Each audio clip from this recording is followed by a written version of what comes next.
Has the government figured out how to build a storm into a superstorm that will destroy everything in its path, and then how to aim it right for where they want to aim it?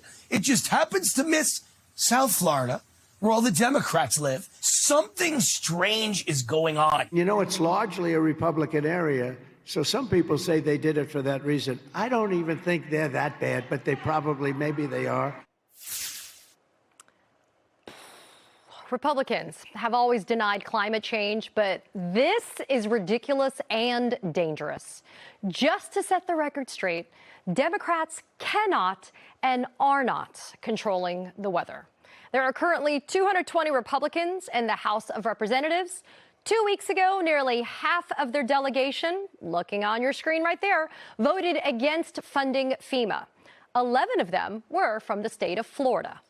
The funding passed without their support. $9 billion, nearly half the budget, has been spent thus far on Hurricane Milton. Joining me now is Dr. M. Sanjayan, the CEO of Conservation International. Dr. Sanjayan, despite Republicans' denial, the climate is indeed changing, and you can see that change in the money that we are spending. This chart that we're putting up on the screen from the National Weather Service shows there were $28 billion worth of weather disasters last year. 2024 hasn't even made it on the chart yet, but in just the first 7 months of this year, there have been 20 separate billion-dollar disasters that don't even include Hurricanes Helene or Milton. So is this the new normal? And if so, what does it mean that Republicans claim that Democrats are creating these issues? Thanks, Katie.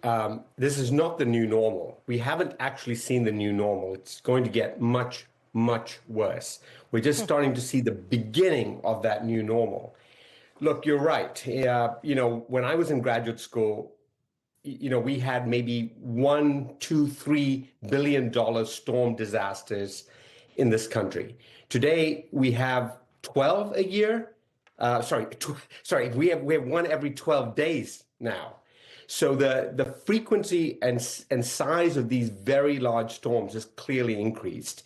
And meanwhile, we're playing this game of whether it's happening or not. Well, the reality, it's happening. I mean, you're right. There are a group of people who just want to deny it either for clicks or for their own personal reasons or maybe for votes. But the good news is the National Hurricane Center still had something like 800 million views.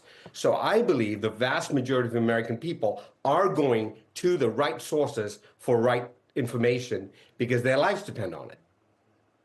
But, Doctor, it goes a step further, though, because, for example, meteorologists, they're being targeted with abuse and death threats by people who believe the conspiracy theories and the lies that are being perpetrated by Trump and other Republicans. Did you ever think that the weather would be the subject of dis and misinformation? Well, I never thought science would be the target of this kind of abuse. I thought that was back in the time of Galileo, when he said we're not the center of the universe. I think that what we're seeing now is for narrow political gains. It's really about the next few years that, people are trying to position scientists as creating something that ultimately is going to affect all our lives. I mean, there's one part about this sort of myth that is sort of true. We are actually impacting, climate and thus the weather. So, this idea that, we're creating a man-made machine that's making things worse, we are. It's called, coal-fired power plants, right? So, we are absolutely responsible for what we're seeing today on the coasts of Florida and around the world. We have plenty of opportunity to do something about it. Invest in protecting the coastlines, invest in better building, replant mangroves, and of course, reduce emissions. Because in the long run, that's going to be good for the economy, but most importantly, it's going to save lots and lots of lives.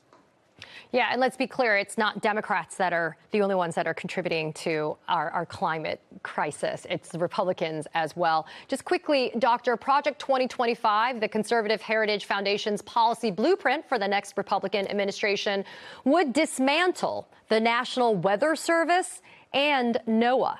In fact, they say that the National Weather Service should, quote, fully commercialize its forecasting operations by working with private partners rather than providing its weather forecast for free, as it does now for Americans and the public. Wouldn't that be a disastrous move to make? Yeah, I mean, that's 800 million people who went to the National Hurricane Center to find out what's going to happen to their lives in the next few days, that will no longer have a service that the government provides. You know, the first responsibility of government is to take care of its people today and into the future. And in this sense, we are doing everyone, our country and the rest of the world, a huge disservice. Dr. M. Sanjayan, thank you so much for joining us. And my little plug, go to FEMA.gov, hurricane rumor response, and go and get the facts, people. Democrats are not creating hurricanes. Thank you, Dr. Sanjayan, for joining us today. I appreciate it.